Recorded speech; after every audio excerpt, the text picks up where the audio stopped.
said, that Nitya Sannyasi, the one who is an eternal sannyasi, is not necessarily a sannyasi who is wearing the sannyasi clothes, but internally that person is a sannyasi. So what is it? His main thing, it comes back again to the main principle of Bhagavan, Yona Dvesti na Kangshati, one who is free from Raga Dvesha.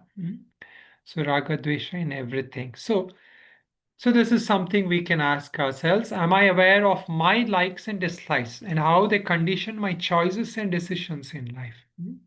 So a lot of the decisions we make in our life, is subconsciously and consciously sometimes, if we are not even interested in overcoming it. So these raga dvesha drives our life decisions, and they are the cause for why we suffer many times. So first is bringing an awareness, because it is not, these are very personal. So one person's likes may not be the same thing the other person's likes are, right? Like one person may like some food, the other person may not like another food. But these are more importantly related to our vyavahara in life, our transactions in life, with things. And our spirituality should not get compromised by our raga dvesha. Am I able to continue with dutiful actions even when I harbor unconscious dislike and discontinue unproductive actions when I harbor a strong like or attachment towards it? So, so do even while doing our duties and doing our sadhana also, we can say, all our life duties and our sadhana.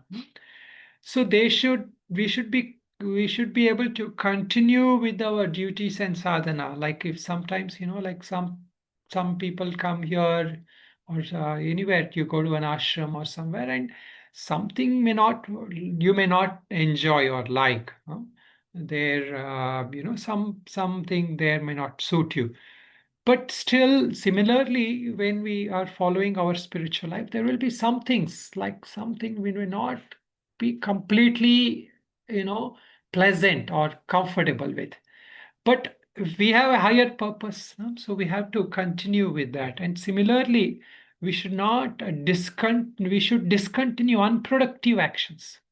Those we discuss this, like for as we come on the spiritual life, most of the worldly actions we do, although they may bring us like material results, they all will not bring us that happiness. So we should be willing to discontinue some unproductive actions, especially, wrong habits, indulging in too much like outward going entertainment, and of course some degree maybe for worldly people necessary, but we have to find that balance.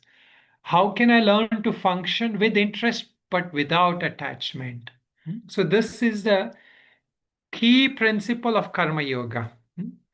Learning to function but with detachment. Detachment means we don't let go of actions. See, that is the idea. We detach mentally from the results of that action, but not the action. So this is a key aspect of karma yoga. So this is where, Bhagwan's Bhagavad Gita teachings are very practical. They're not asking everybody to leave actions, right? But mental attachment to them, we should let go. Okay, so we will leave it at this. And now, so chapter 5, this chapter's name. What is this chapter's name? Karma Sannyasa Yoga. Is it Jnana Karma Sannyasa Yoga? There's no jnana in front. No, Karma Sannyasa Yoga. Karma Sannyasa Yoga. So last chapter was, but it is not. It doesn't have jnana. It has jnana here also, but the name of the chapter doesn't have jnana. So just the word only. yeah, just Didn't the mean word. that. Sorry. Correct. So So idea. sorry. Sorry. Yeah. The idea is that here this karma sannyasa is meant for a person who is not yet a jnani. That is the idea. Like, how do you practice karma sannyasa if you're not yet realized, if you're not yet a Jivan Mukta? The Jivan Mukta is a Jnana Karma Sannyasi, meaning he's already realized, and then it's natural whether he's doing anything or not doing anything, there is already karma sannyasa in him. But for an ajnani, meaning somebody who is a sadhaka, who is trying to be a realized person, a jnani, how does he practice karma sannyasa? So that is what we are looking at. Okay, so now when this in the introduction of this chapter, we saw that this aspect of sannyasa was mentioned not at the level of just letting go of actions. How do you ideally, if somebody who is at that stage of vanaprastha or at that stage of a life where he has that extreme interest has come for him to let go of everything, that person can take sannyasa. But even in that sannyasa, he has to get what is called as a paramartha sannyasa. So sannyasa we saw in that Bhashya, Shankaracharya said that it is equivalent and synonymous with Brahman or Jnana. So in reality, when we talk about sannyasa, it is nothing but Jnana only. But for a person who takes to the path of sannyasa, he has a step-by-step process because that intention is very clear. Now, what is happening here, he is going to discuss some very important shlokas are there in the coming shlokas, which is many times quoted. How does one practice it? How does one practice this aspect of jnana? So main thing from jnana perspective, it is realizing that we are not the doer. So see in ajnani, in ignorance, the ego takes itself to be the self. This is the uh, what has happened. Madhyasa or the apava, the adhyaropa has happened here. So that which is the ego thinks, the ego meaning identified with the body, mind, and personality, roles, and all that. That is the ego. That ego takes itself to be the Atma, that consciousness, me, or that self, that pure self is that ego. That is the Ajnani's vision, or the not the vision, that is the ignorance that has he's wrongly adopted. But with knowledge, what happens? That same ego which was identified with that body and mind, now realizes itself to be that pure, universal, one, infinite self. So that ego which took itself to be limited to that body and mind realizes itself to be this unlimited, infinite Atma Tattva. So that me, when I say me, from an Ajnani point, when I say me, it is me, the body, mind, the roles, the father, mother, and all that. But for a jnani, when he sins, at least when he thinks within himself, when he thinks it is me, that me is that Atma Tattva, that Nitya Shuddha Mukta Buddha. It is that pure, untainted consciousness, which is independent of the body and mind. But it is expressing through the body and mind, but it is independent of it. So then there is no doership for this person. There's no sense that I am doing, because the body is doing, the mind is doing, but I am not doing. That thing, when it comes, is the jnana, and that is the liberation. The ultimate liberation is that kind of thing. Okay, so that point now we looked briefly at the shloka 6. The shloka 6, it was mentioned the Sannyasastu Mahabaho Dukkham Aptuma Yogataha. Yoga Yukta Munir Brahma Nachirena Adhigacchati. The person who who has established himself in that sannyasa, meaning the one who who is able to mentally renounce that doership, or at least is working towards renouncing that doership.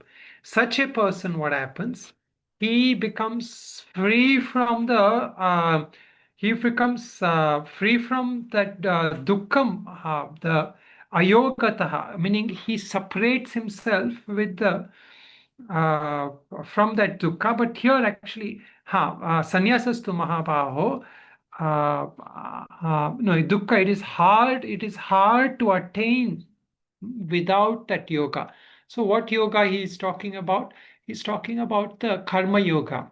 Without the karma yoga, that person is not able to attain that state of freedom from doership. So karma yoga is a building block. That is why it was said, karma yoga will also lead you there, but through purification of that intellect.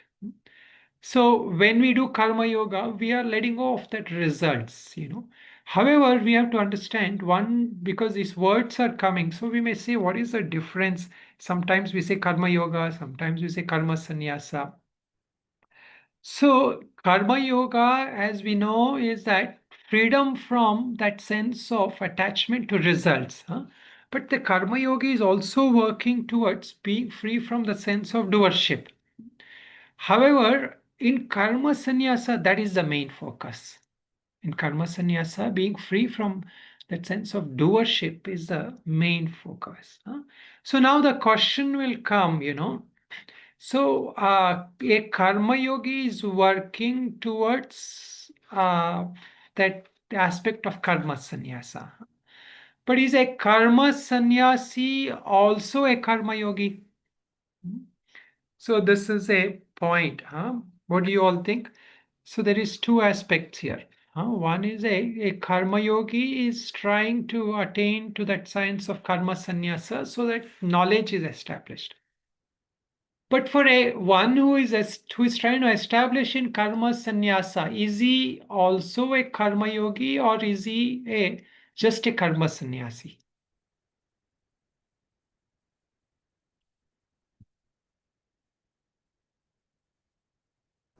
He is also probably a karma yogi. Because of karma yoga, he has come to the idea of karma sannyasa then.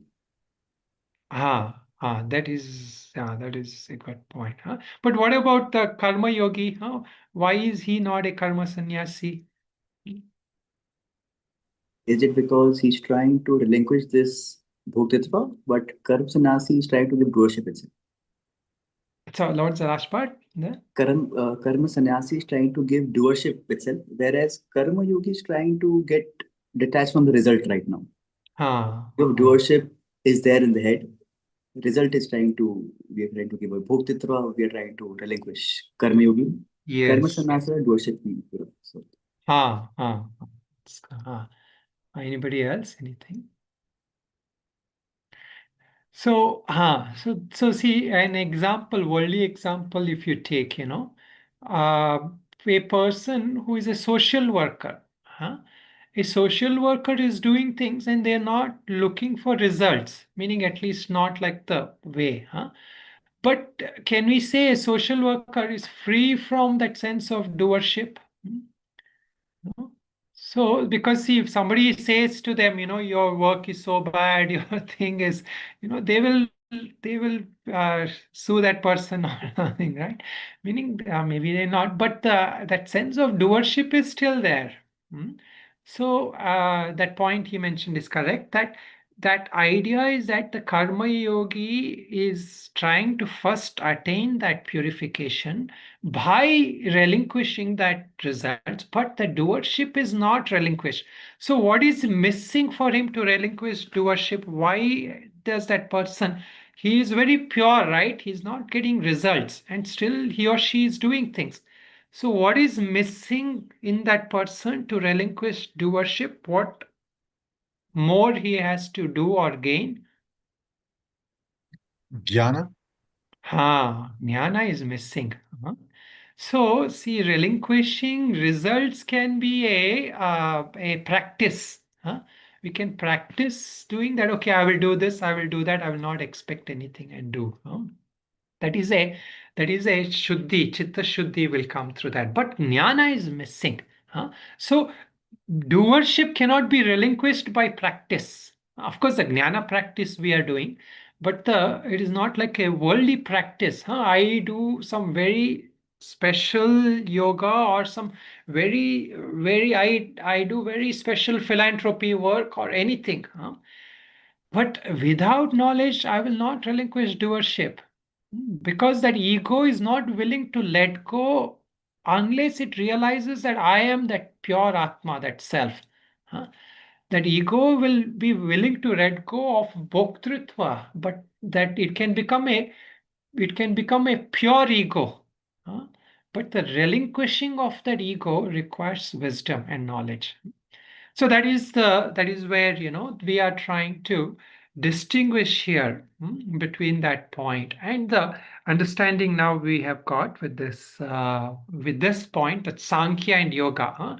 How Sankhya, meaning that knowledge, the path of knowledge is leading to that ultimate moksha, but Karma Yoga also will lead you to moksha, provided as you do Karma Yoga, you get jnana, and then through that knowledge you will also attain moksha. So this is how it is equivalent, not in equivalent in terms of their immediate level.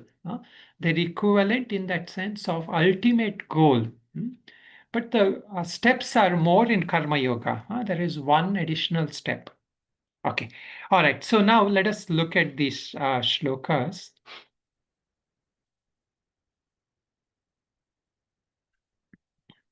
Today's shlokas. So we can start from 6 and go on again. Can you please repeat after me? So the shloka 8 and 9. So these are a little complex shloka, a lot of sandhis. So you can listen carefully to me, and if necessary, we can chant twice. Sanyasastu mahabaho. Sanyasastu mahabaho. Dukkhamaptu mayogataha. Dukkhamaptu mayogataha. Yoga yukto munir brahma. Yoga Yukto munir brahma. Nachirenadhigacchati. Nachirenadhigacchati. Yoga yukto vishuddhatma. Yoga Yukto vishuddhatma. Vijitatma jitendriyaha. Vijitatma jitendriyaha. Sarvabhutatma bhutatma. Sarvabhutatma. Kuruvannapi na lipyate. Kurvanapi na lipyate. Naiva kinchit karomiti. Naiva kinchit karomiti. Yukto manyeta tattvavita. Yukto manyeta tattvavita. Pashyan shrunvan sprushan jighran. Pashyan shrinvan sprushan jigran. Nashnan gachan swapan shwasan. Nashnan gachan swapan shwasan. Pralapan visrujan grhannan.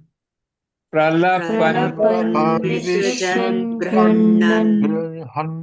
Nunmishan nimishannapi. Nimishannapi. Indriyani-indriyarteshu. Indriyani-indriyarteshu. Vartanta iti dharayan. Vartanta iti dharayan. Brahmanyadhaya karmani.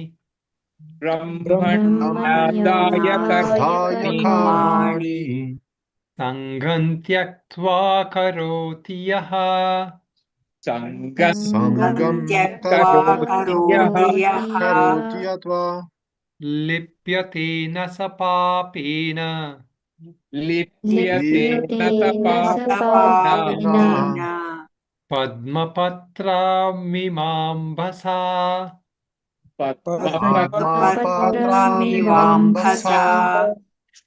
So the shloka 8 and 9, they are like tongue twisters. They are like practice. So if you want, we can do the one full line. Those who are interested. Naiva kinchit karomiti yukto manyeta tattvavita. Anybody want? Naiva kinchit karomi yukto yukto manyeta manyeta tattvavita. tattvavita. Pashyan shrunvan sprishan jigran nashnan gachan swapan shwasan. Pashyan Pashyan shrinvan shrinvan sprushan sprushan jigran jigran nashnan nashnan gachan gachan swapan swapan swasan. shwasan. Pralapan visrujan grihnan nunnishan nimishannapi. Pralapan visrajan Visrujan grannan grihnan unmishan unmishan nimishannapi. nimishannapi. Indriyānīndriyāteshu vartanta iti dhārayan. Indriyanindriyateshu Indriyateषु vartanta vartanta iti iti dharayan. dharayan. So these are lot of words combined together. So Sanskrit sometimes, they mix lot of words and become sandhi. And sometimes to make it fit into that quarter, that specific quarter or that line, which has only 16 letters, characters. So they have to mix two words sometimes and they will squeeze it in. So here it is one of those complex kind of thing, but the idea is simple. So here we talked about the person who has become qualified as a karma yogi. So what is that person? He has the qualification yoga yuktaha, meaning the meaning we can see. Okay, yoga yuktaha, one who is dedicated to the life of karma yoga and with the vision of ultimately being a karma sannyasi who is free from the doer-ship. Vishuddhatmaha, whose mind is pure, meaning he has control over the mind, or the who has attained that yoga. Yoga is a chitta vritti nirodha, right? So through different means of yoga, he is able to have control over his mind. Vijitatma, he has won over himself, meaning he has conquered his desires and his vasanas, that they don't lead him astray. See, one is to know that I want to be free from vasanas. The other is we know that we are free, ultimately free. But in our daily life, if we are not following it, that what we preach or what we are studying, then that knowledge will not manifest. It will not stay. So even though we know that the Atma is pure, but that ability to control the senses, that is when, as they say, right, the rubber meets the road. Meaning if you are practicing what you preach, then only it seems like not just that vision is there, but you have to be able to manifest it. So karma yoga or any yoga for that matter is this preparatory ground.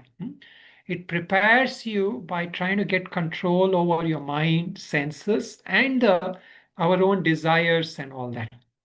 See, this is why, like sometimes the thing of it will come next chapter, that meditation, dhyana, that if you're not able to sit even for a few minutes or a half an hour or 1 hour doing your practices, whether it is japa, yoga, or whatever, that mind is not in your control.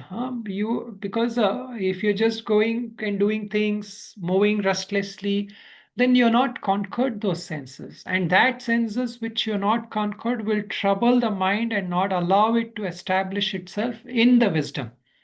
Again and again, worldly thoughts will come. Again and again, desires will come. Senses will come.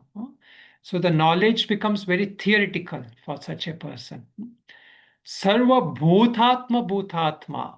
So this goal where we are going for the realization of that one self in everyone, has a self of all beings. So this is the main teachings of Vedanta.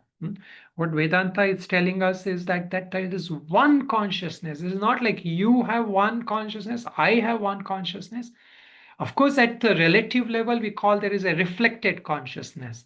Like I have that reflection of that pure consciousness. But the essence of that consciousness is a one consciousness. So like it is like the wave. If the wave thinks it is separate from that ocean, then it will not realize its essence. The essence of the wave is what? Water. The essence of ocean is also water. So that one essence which is in that wave is that same essence of that ocean. So sarva bhutatma bhutatma. So this is almost like a Mahavakya also. That one self in that person is that self of all beings. When he realizes that, that person, what happens? Kurvan apina lipyate. Even if he does actions, it will not taint. Meaning he's not going to get bound by the karma or the karma pala. Karma and its results of that action will not bind that person. Not just that, that person, sanskara also will be free because mentally he is that established in that pure knowledge of self. So there will be no thing that will mentally bind him. No vasanas will control that person. No, what do you call, addictive kind of patterns will rule that person. When he wants, he's completely able to, he's almost like a yogi and a jnani together, because that process through which he has gone through. Sometimes we see that people, who say that they are jnanis, but they are still subject to certain behavior habits and other things. So it is possible in some rare cases, but in most cases, that person has that also that power to relinquish habits at will. So that is the idea here. Even when he's doing actions, kurvanapi, he's doing actions, but he's not tainted by that actions. Just as how the Lord also was said like that. The Lord told us in the fifth chapter, in the fourth chapter beginning, right, that I do a lot of actions, but none of the actions taint me. Now, this is a practice for us. These two shlokas are going to give, let us say I'm not yet a knowledge, I am not yet established in knowledge, but I am trying to do karma yoga and I want to establish in that knowledge. So, what should be my thought process? How should I go about in my life? So, these two shlokas are the practical manifestation of that wisdom so that we may be able to constantly remind ourselves. So, what is it? Naiva kinchit karomi iti yukte manyeta tattvavit. The one who wants to realize, or one who has realized that pure knowledge, who is our goal, our model. Such a person, and that person has established this, and something that for us to practice. Or what is it? I am not doing anything. Neva kinchit karomi iti. I'm not doing anything. Yet going about doing all actions. What are the actions? So here he is given that. Pashyan means seeing. Seeing objects, seeing things, interacting, using all our five senses. Pashyan, shrunvan. Shrunvan means listening or hearing. The ears will hear a sound. The eyes will see something. If you keep your eyes open, it will see something. The ears, if you are listening, it's working, you will hear something. Sprishan, the body will touch something. Like if you're wearing clothes, it will touch. The weather, you can sense cold, heat, everything that will come. Sprishan. Or you may touch something, some food to know, like get a tactile feel of it. Jigran means smelling.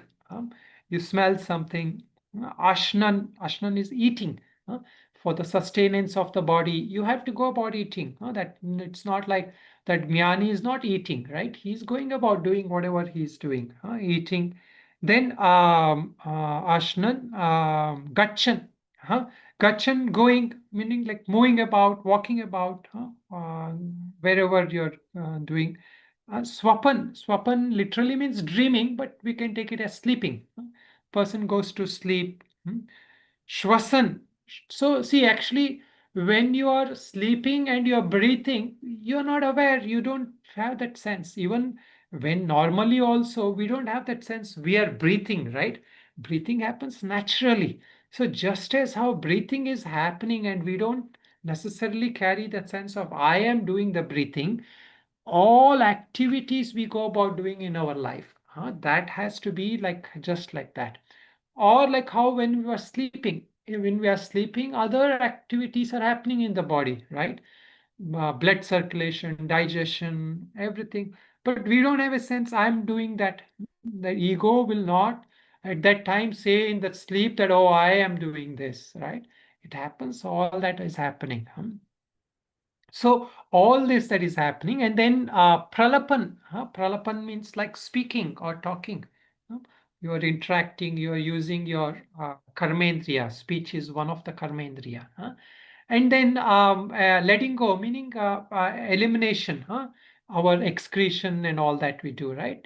That is also a part of the body's process. So a jnani is not so much kind of connected with those processes. He realizes that it is happening in the body. Huh? Grasping then, grinhan. Grinhan means anything you hold on to with your hands, or even mentally also you grasp to some things, right? So all this actions. Then unmission, nimission, meaning opening and closing, like eyes, mouth. So all this, openings of the body. So the idea that, all these are happening. So these are he's mainly relating to the senses and to some extent the mind involvement in that. Now, what is the attitude for this person? Indriyateshu vartanta iti dharayan. See, with the senses, it is easy to start our practice. When the senses are doing something, we can actually say, okay, they are just doing their thing. If we bring in raga dvesha, if we bring in likes and dislikes, then the problem starts. If the senses are acting by themselves and giving information, and the mind is somewhat like, okay, this is happening, I'm not doing, this is happening, then there is no raga dvesha. But if the senses get attached and grasp on to those objects, mentally, if they get, the mind gets and attached to that, then what happens? All this likes and dislikes come. From that likes and dislikes, we start seeking out only that which we like, and we move away from that which we don't like. And this becomes the means of bondage, mentally and our karmically bondage. So here, this is the practice for us when we go about whatever we are doing. Now, this part is the means to freedom. It was also given in another shloka. In there, it was a little more elaborate. In the fifth, third chapter, actually. So there it was said, Guna Guneshu Vartanta, iti matva nama sajjate. The person who is able to see that the gunas are acting with the gunas, meaning our own gunas in the body, which are this body, mind, senses, ahankara, all that, according to that guna, where the gunas are acting. And what are the other things that are working in the objects of the world? The gunas are there. So these internal gunas interact with the outer objects of guna. That person, the tattvavitto mahabhava guna karma vibhagayo, such a person is able to separate from that gunas and the actions of those gunas. So similarly here, the Lord is saying that I'm not doing anything. I am able to be able to. So idea here is that first aspect of that he mentioned, jitendriyaha vishuddhatma, meaning that person has an idea of the senses, is aware of the senses, has some degree of control of that senses and the mind, And that person is not only in that thing, he's also a Muni, as it was said, meaning that person is somewhat inwardly turned. He is inwardly contemplative. He has a sense of inner awareness, you can say. So these days, people say the word mindfulness. He is mindful, is aware, like what is happening at the level of senses, what is happening at the level of mind. So it requires a certain degree of inward turn mind. You are looking inwardly. What is your inner reaction to the outer stimuli? So see, there are people who are outwardly turned all the time, and they are active doing karma yoga. That is also okay, huh? But the real idea is that as you want to move from that outward aspect of karma yoga to this aspect of karma sannyasa, huh? Then we have to be more inward tuned, more inwardly tuned in what is happening. So karma yogi can be busy doing all actions and at least say that I don't want any results. I'll keep doing it, and actions for the sake of action. So if you are too extroverted, if you are too restless, kind of, rajasic, then the karma yoga is the foundation. We have to keep doing actions, and the more pure the way, that is a way of outlet for that rajasic mind. But as we do rajasic action also, we can come to this inner kind of a awareness, what is happening, and that relinquishing that doer-ship. So the first step is relinquishing that likes and dislikes, then relinquishing that this is just happening and I don't need to react, I don't need to respond, including if somebody says something insulting, that will come in later chapters. Somebody says negative, insulting, and other things. At the vyavaharik level, we can interact and respond, but mentally, we should not get affected by anything. So this is the idea. And of course, there's Mananam, we'll come back to that. So how do we do this? Do I just affirm that I am not doing anything? Or is there another kind of a additional thing? So there is a positive way of doing this. The one now mentioned is denying that I am doing anything. So that is somewhat like Neti Neti. I'm not doing this, I'm not doing that. But there is a positive way. Positive way is what? Brahmanyadhaya karmani. Brahmanyadhaya. We saw this. He dedicating everything to Brahman. Where did the shloka come? Uh, Where was it mentioned? Brahman, dedicating everything to Brahman. Anybody remembers? What was the shloka? Brahmarpanam Brahmavi Ah, Brahmagno Brahmanautam Brahma ivatena Brahmaiva tena Brahma gantavyam karma Brahma karma samadhi. samadhita. So it was mentioned in the 5th chapter, in the Yajna Prakriya. The one who is able to dedicate everything to Brahman. The one who is supreme, meaning that supreme Brahman or Ishvara, or that the supreme Lord, that Paramatma, Narayana, or whatever we want to call it. So the one who is willing to dedicate everything, that person, what happens? Sangam tyaktva karoti yaha. He relinquishes attachment. So this is a way, I do some action, like even eating, even smelling, even seeing, even tasting, touching. Everything I can say, I offer this to the Lord. I offer this to Bhagavan. So we may say that, okay, I don't see that kind of personal God. I don't see that. So we can take this thing as the one dharma itself is that Lord.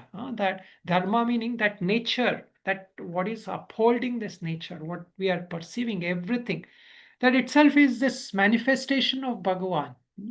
So then what happens? That everything I do can be an offering to Bhagavan. So this is a way of also practicing bhakti yoga. So karma yoga becomes very easy if we are practicing bhakti yoga. Karma yoga can also be practiced through knowledge, but karma yoga is easier to practice through bhakti yoga. And the bhakti does not need to be one personal God. It can be the one who is sustaining everything. I am in this world, I am experiencing in this world, as long as I have that notion, then there is a God, there is the upholder of this creation, the one who protects the Dharma, who upholds that, the nature, everything, that force. So to that being, to that entity, I offer everything, my actions, my thoughts, just as how I go to a temple and I'm willing to offer a flower, water, pushpam, palam, patram, and all that. Similarly, I can offer my actions, and this is an internal worship, internal offering we can do. And it is much more powerful than external offering. So anything we offer internally is always more powerful. So our own thoughts, our own kind of, anything we do, everything. And this is also a way to have a serviceful life. So there is also a shloka, which many of us in more Vedic tradition we chant, Kayena vacha manasendriyarva buddhyatmanatva prakriti swabhavat karomi yadyat sakalam parasmai narayanaiti samarpayami. Through my speech, action, thoughts, kayena, manasa, vacha. So all this, every day we can say this mantra. Morning we start our day life, we do whatever japa, we bow and we can say, today whatever I do, I offer it to the Lord. So that is that. Karomi yadyat sakalam Narayana. So I offer it to Narayana or whatever perspective we have of Bhagwan. Okay, then what happens? It becomes easy. Sangantyakva becomes easy. Detachment of relinquishing that attachment becomes easy. So as we discussed in the last class, a person who has nothing to relinquish, that person is not taking karma sannyasa, right? The person who has something and that person is the one who outwardly and inwardly. So this inward attachment all of us can do. It is not just a show off thing that I am doing such thing to anybody, but mentally being detached. As long as you have things, you have it. When it goes, it goes. That is also a way to practice it. So lipyate nasa papena. This person is not tainted by any kind of negative ramifications. What is the example? There is an example, and this is a very commonly oft quoted example. Padma patrami vambasa, a lotus that remains in the water or in the mud or in that filth. It is not touched by it, meaning it raises above that, right? It flowers above that. So similarly, the mind of this person, even though it is interacting in the world, in the samsara, mentally, because of his thoughts, because of his detachment, he remains above samsara, above the defilements of the world, above all these things. So his body is sustaining on the material things. His mind also, maybe to some extent, what we call the brain aspect of the mind is functioning based on this matter-based thing. But this matter does not defile that mind's, that buddhi's pure nature, wisdom. Meaning the Buddha, at the level of intellect, he remains pure. Physically, mentally, he may be acting in the world, going about, interacting, talking, discussing, and all that. But because of his inner attitude of Asangatva, Asangatva is a very beautiful practice. Many of the Vedantic think of Asangatva means not getting associated mentally, emotionally. So, in fact, this is an important character or attribute for success in life. We discussed this before also, right? Somebody like a doctor, if he's going to be operating on his wife or somebody, his family, he's going to not be completely detached because there's a sense of attachment. He can't function in a detached way. So he may end up making mistakes. So many times, those people will not operate their own family people. Similarly, everything, a judge, if he's defending his own family members, he will not be able to have that degree of detachment. So similarly here it is mentioned, the person who is practicing that, who learns to practice this, that person can function in the world. Just as how the lotus takes the water, it takes that water for the sustenance of that lotus. But yet that lotus itself rises above that water. So there is like a metaphor for our inner attitude, for our inner abiding in wisdom. Okay. Any questions, any comments? So we will look, otherwise we can just look at the manana.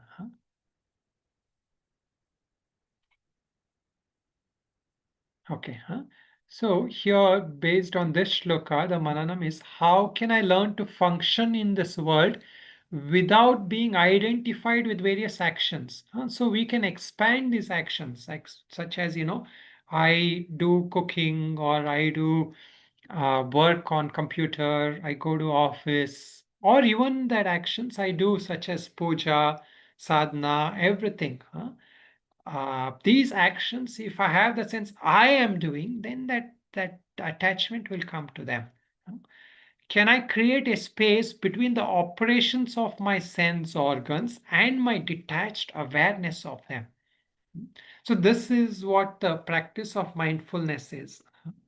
The eyes and ears, whenever they hear something, there is a sense of observing that what I hear, what I smell, before the mind judges and labels them. So this is what we call, being that sakshi, that witness. We just become aware, a detached awareness. So sometimes, we can sit and practice this also whenever we are sitting. And it is important to do this even before you do your other practices. That is when the mind, you become aware.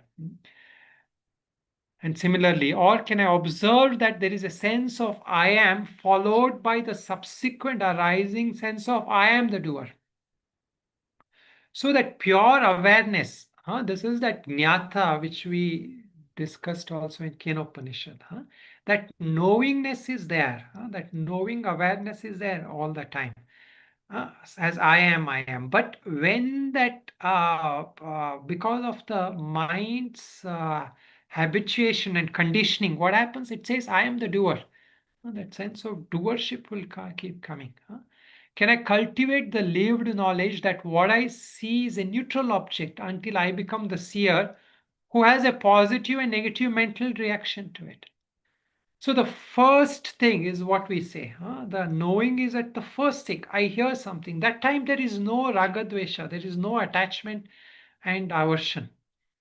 But then the mind starts kicking in. And that is what we should become aware, and we should, through wisdom, we should let go of that.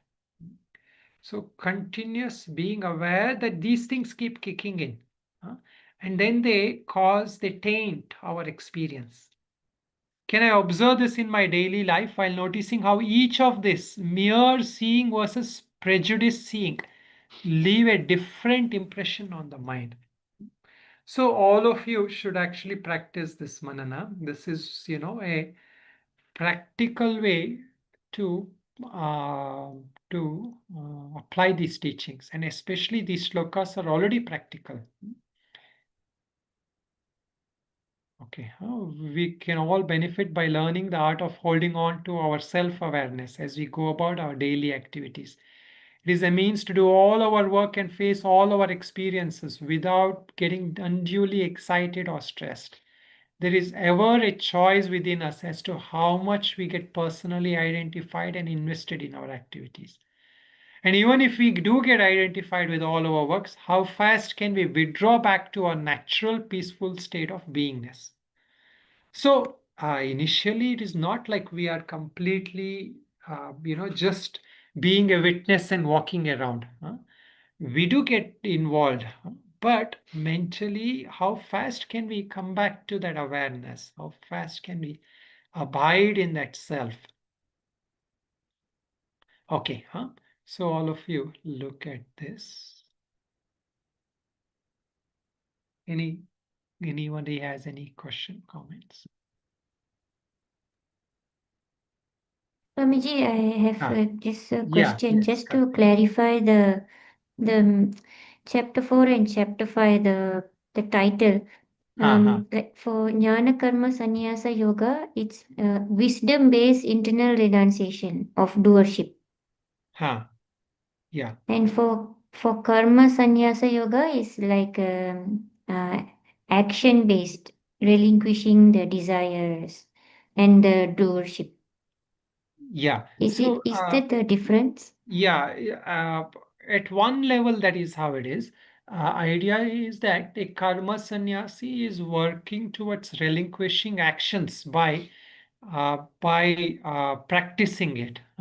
Meaning that karma sannyasa is generally practiced by an ajnani, meaning he is not yet a jnani. So what happens?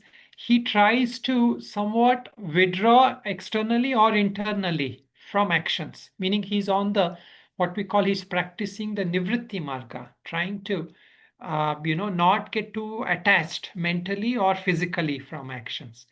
But a jnani doesn't have that problem. His thing is natural, so he doesn't care whether he's acting or not acting. He's mentally already detached from that actions, meaning the doership is already gone from him. So karma sannyasa is attained through jnana only. Ultimately, karma sannyasa is not possible just by practice. It is through jnana only. However, the subtle difference is that when we say jnana karma sannyasa yoga, that person is already established in that jnana, as a result of which he doesn't need to withdraw from actions physically or mentally.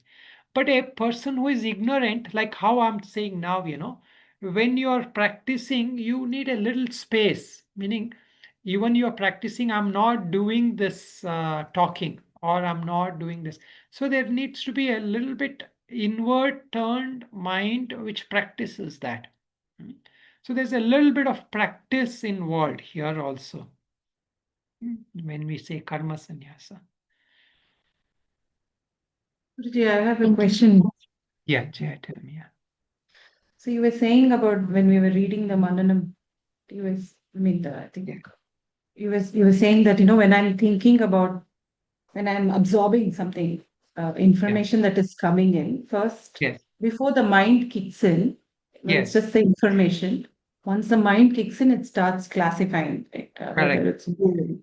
Yes. I didn't understand that part, Guruji. So are we supposed to be aware about that before we classify, or should we stop the mind to classify? No. That is a very good point. So here we are not practicing like the yoga meditation. The yoga meditation is if I hear, so of course, sometimes when we are meditating, initially we need to do that. I hear some sound also, I pretend as though I don't give importance to that. So here it is not that. Here you're going about your work in your day. You hear or you see something, and the mind, like let's say you are sitting in a car or a bus, and you see somebody who is not your friend or your enemy, somebody that is a little dvesha, that person come, then the mind immediately will create that negative thought. That reaction will come. Now, what we do is we continue thinking, oh, this person is here again, oh, he's going to bother, and we follow that thought patterns. Here, what we do is, of course, it helps to stop a little bit, but the idea is not to stop, it is to become aware. This is dvesha. And this is how this dvesha feels like. And that dvesha is what I have to let go. Not that necessarily that I should, of course, that stopping that thoughts is also helpful. But if you are able to stop it through wisdom, through awareness, it will be uprooting that. If you stop it just like, okay, I don't want to think about it, it is suppressing that. And it will come back again. Basically, after the thoughts have come, you're able to discern between what is, where you have to stop. You shouldn't have concluded like that about the person, type of a thing. No, here actually, even that I shouldn't and I should not is also not there. At the level of observing, first it is mere observing. And then identifying through wisdom, what is this? This is dvesha. This is raga. See, that is we are not classifying that the mind is classifying, but that classification of the mind is that habitual sanskara based classification. I don't like it. Now, wisdom based classification is what this is craving and aversion, and this is the cause of suffering. So now, because you have heard this, you are studying this, the wisdom should be our support in classifying, categorizing. Then what happens? This classification becomes viveka, meaning discernment, rather than being a habitual labeling of the mind. So this is the main cause of transformation. The mind will keep labeling. The mind needs things to label. But a jnani, what he does is he transforms that energy of that labeling mind into that wisdom classification. And then the vritti will conclude saying, if I go thinking on this, I will end up in suffering. I am the one who will suffer, not that person. That kind of a wisdom will start coming. And then we will quickly let go, because it's like you realize you're holding on to fire. Why will you hold on to fire? Then you will drop it immediately. This is why they say jnana is so powerful, because once you realize this thing will burn, you will drop it. Yeah, but it's a good question. In fact, this same practice is there in there is that very powerful shloka of Buddha too. There is one time Buddha meets some very highly qualified person called Bahiya. That person is almost at his last phase in his life. So he tells Buddha that, give me the highest teaching. Buddha sees this person has that qualification. So he gives him a very simple teachings. Something like, in the seeing, there's only the seeing. In the hearing, there's only the hearing. Or something like, in the seen will be merely the seen. In the heard, there's only the heard. In the cognizing, there's only the cognizing. And when you realize that you are not that, and you will not be in that, then you are beyond both the suffering, he says. That is that same principle, when you realize whatever reactions the mind is creating, in that identification, that this is me, I am me, that is what is causing. So one, we say raga dvesha, other is that I, when this comes, I hate this person, or this person hates me, then that I is coming, right? So that awareness, this, if you realize, okay, this person is like that person I'm like this, and these two personalities are clashing, or even that is also a wise way of seeing. Like sometimes that is what happens, right? Some people have different personalities, and that personality and our personality. So we say, okay, this personality and that personality is not compatible. See, this is how companies do, right? Sometimes it's okay, these two people are, so because they are impersonal, they are looking at an objective level. So similarly, we have to look at an objective level. And then there, what happens? Vyavahara, we can make decisions. Okay, these things will not work together. But there is no emotion, there is no investment of me and that person.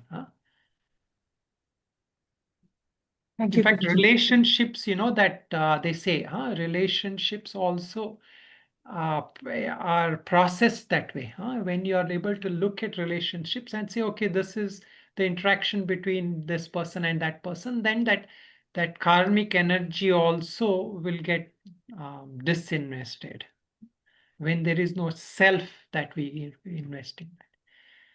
Okay, Close there. Om Purnamada Purnamidam Purnat Purnamudachyate Purnasya Purnamadaya Purnameva Vashishyate.